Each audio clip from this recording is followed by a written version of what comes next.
لیکن لوگوں کو اس سے کہنا پڑتا ہے کوئی بھی نہیں مانتا.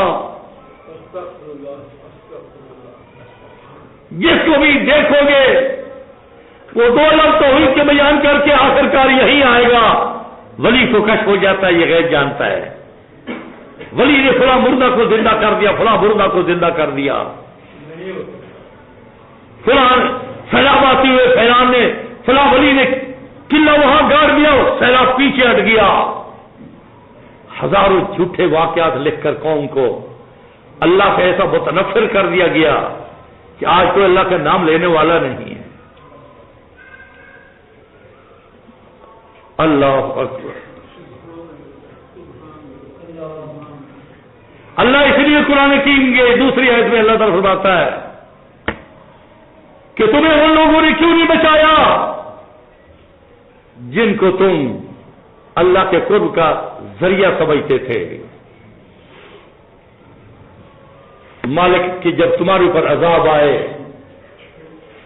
کیوں نہ تم بچ سکے اور تمہیں بچا سکے. دنیا والوں اللہ کے دین کی ایک ایک بات پہ غور کرو تو بات سمجھ آ جاتی ہے. جہنم کو دیکھ لو کس نے بنائی. قیامت کے دن جہنم میں کون حکم دے کر ڈالے گا؟ کوئی صورت ہے کہ اللہ آرڈر دے اس کو جہنم کے ڈال دو جہنم کے اندر بالناصیۃ خاطئۃ کاذبہ. اس کی جھوٹی گناہ کار خطا کار باغی پیشانی کے بالوں سے پکڑ کر گھسیٹتے اس کو جہنم میں ڈال دو. ڈالے جائیں گے؟ کون ڈالا جائے گا؟ انسان جن. کوئی بچائے گا اس کو؟ قرآن مجید میں اللہ پوچھتے اپنے نبی سے افتنقذوا من فی النار، ارے جن کو میں جہنم میں ڈال دوں کیا تم ان کو جہنم کے ہاتھ سے نکال لو گے؟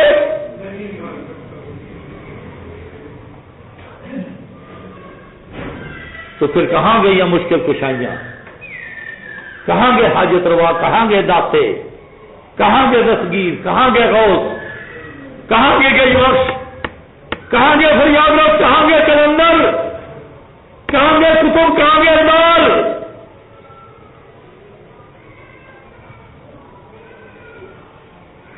جب ان کے پاس ساری قوتیں اور طاقتیں ہیں تو جہنم میں یہ کیوں لوگ جا رہے ہیں؟ اور پھر لطف کی بات دیکھو، جائیں گے کون جہنم میں؟ انہی کے پجاری.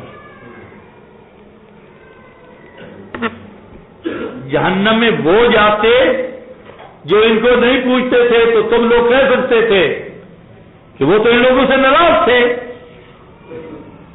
یہ تو ان کی پوجا پاٹ نہیں کرتے تھے، ان کو کلندر کیسے بچاتا؟ یہ تو کلندر سے کبھی عرف پر نہیں گئے، دنیا جاتی رہی اس پر. یہ کلندر کے منکر تو کبھی کلندر کے عرف پر نہیں گئے.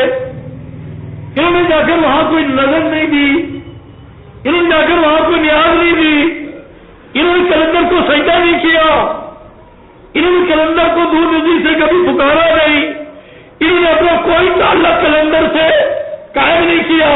ان کو کلندر کیوں بچاتا؟ لیکن کون جہنم میں گئے؟ کلندر کے پجاری، واد سوا یعوث اور یعوق کے پجاری، ولیوں کے پجاری، صدیقوں کے پجاری، شہیدوں کے پجاری. جہنم میں ان کے پجاری گئے. عذاب اللہ کے ولیوں کے پجاریوں پر آیا. بال حبل اللہ کا ولی تھا. آدم علیہ السلام کا وہ بیٹا تھا جس کو قابیل نے قتل کر دیا تھا. کہاں آدم کا بیٹا حابیل جس کو قتل کیا بھائی قابیل نے، اور جس کا واقعہ قرآن نے بیان کیا. اور واقعی حابیل کی قرآن نے تعریف کی، کہا حابیل اور کہا مکہ، کہا مکے کی قوم مشرک، کہا قریشی، اللہ کے نبی صلی اللہ علیہ وسلم کی قوم اور برادری کے لوگ کس کو پوج رہے؟ حبل کو۔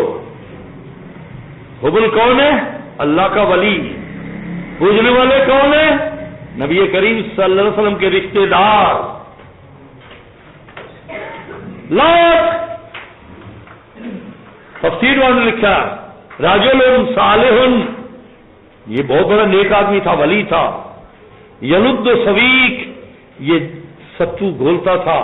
ویسکل حاج، اور حج کے موقع پر حاجیوں کو مفت پلاتا تھا۔ اس ولی کو پوجنے والے ہیں مکے کے قریش۔ اسماعیل علیہ السلام کو پوجنے والے، ابراہیم علیہ السلام کی پوجا کرنے والے، نوح علیہ السلام کی قوم 5 ولیوں کے پجاری، ود، سوا، یغوث، یعوق، نصر۔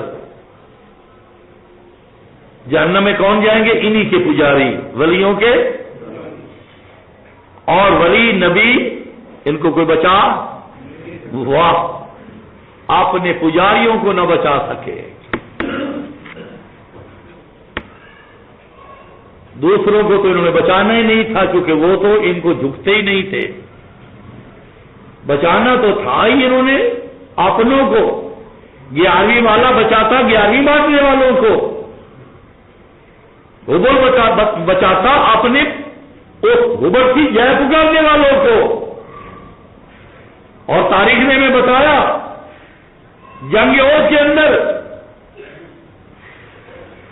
جب مسلمانوں کو پہلے فتح ہوئی، پھر درمیان میں جد ہوئی، شکست ہو گئی، اور پھر مسلمانوں کو فتح ہوئی۔ شکست کے دوران 70 صحابہ شہید ہو گئے۔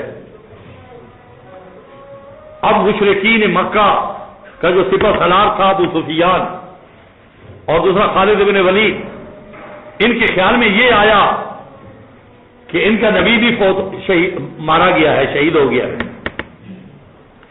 وہ پہاڑی پہ چڑھ کر پوچھتا ہے، ارے کہاں ہے ابو بکر؟ نبی فرمایا چپ رہنا۔ کوئی جواب نہ ملا، اس نے سمجھ گیا کہ یہ بھی مارا گیا۔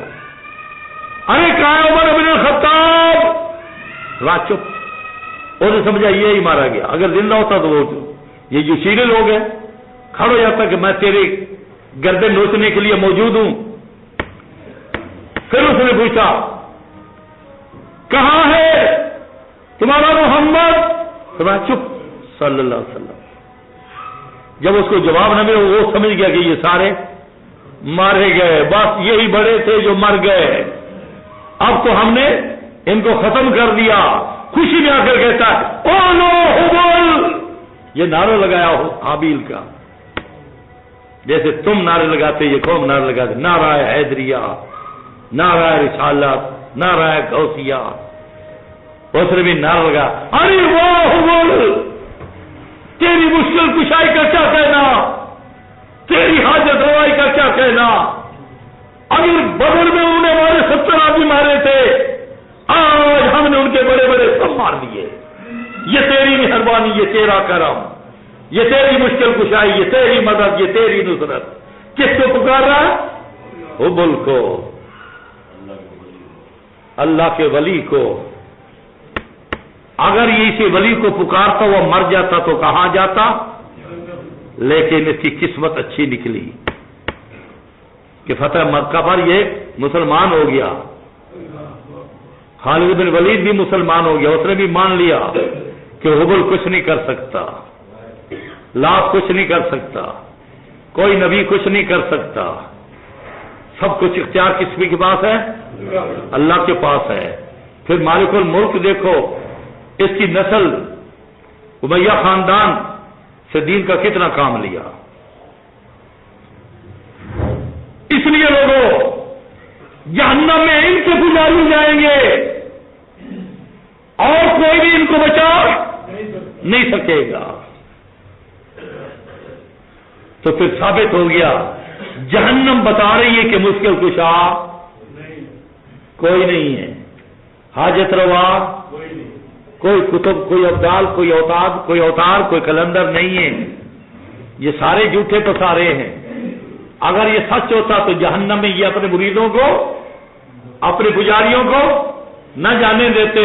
قرآن گواہی دیتا ہے یہ پوجنے والے جب اپنے پیروں کے ساتھ جہنم میں موجود ہوں گے تو کیا کہیں گے؟ انا کنا لکم تبعا، ہمارے پیروں، دنیا میں ہم تمہارے تابع دار کر تمہارے جوتے صاف کرتے تھے، ہم تمہارے لوٹوں کھاتے تھے، ہم تمہارے پیشاب و چٹی پی جاتے تھے، جیسے تم کہتے تھے ہم ویسے کرتے تھے. فَهَلْ أَنْتُمْ مُغْنُونَ عَنَّا مِنْ عَذَابِ اللَّهِ مِنْ شَيْءٍ، کیا آج اللہ کے عذاب سے کوئی تھوڑا بہت کم کرا سکتے ہو؟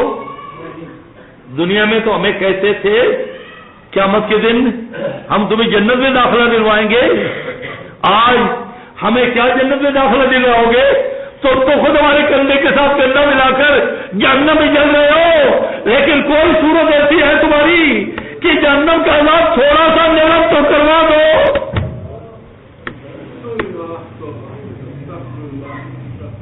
سواء علینا لو ہدانا اللہ لہدیناکم، کہ بھائی بات صاف ہے، اگر ہم ہدایت یافتہ ہوتے، ہمارے پاس صحیح ایمان اور صحیح تقویٰ ہوتا، سچا اسلام اور سچا دین ہوتا، ہم تمہیں بھی وہ سچا ایمان، سچا دین، سچا اسلام بتاتے، آج تم بھی جنت میں ہوتے، ہم بھی جنت میں ہوتے. لیکن ہم خود کفر شرک کرتے تھے، ہم نے تمہیں بھی کفریہ اور شرکیہ دین بتایا، آج تم بھی جہنم میں، ہم بھی جہنم میں. سواء علینا، اب ہمارے لیے برابر ہے. اجزینا صبرنا، حال دعائی کریں، چیخو پکار کریں، داڑ کریں، یا ڈر لگ کر چپ رہے، جہنم سے نکلنے کی کوئی صورت نہیں. اس لیے عزیزو ہوش میں آؤ. جنت بھی یہی بتا رہی ہے کہ بادشاہ کس کی ہے؟ جی حکم دیا جاؤ فرشتو اس کو جنت میں داخل کر دو. کیا ہو جائے گا کوئی ایسا آدمی کہ اس کو جنت میں نہ جانے دے، جنت سے ہٹا کر جہنم میں ڈال دے؟ اللہ کے فیصلے کو کوئی بدل ڈالے گا؟ فرما دیا دنیا میں تمہاری ایک عدالت اگر فیصلہ دیتی ہے، تم دوسری عدالت میں اپیل کر دیتے ہو، تیسری میں، چوتھی میں، آخر میں تمہارا صدر بھی اپیل کے لائق ہوتا ہے، وہ بھی تمہارا قتل یا تمہارا جرم معاف کر سکتا ہے. لیکن فرمایا لا موقع والے حکم ہی، اللہ کا جو فیصلہ صادر ہو جائے گا اس کو کسی اور جگہ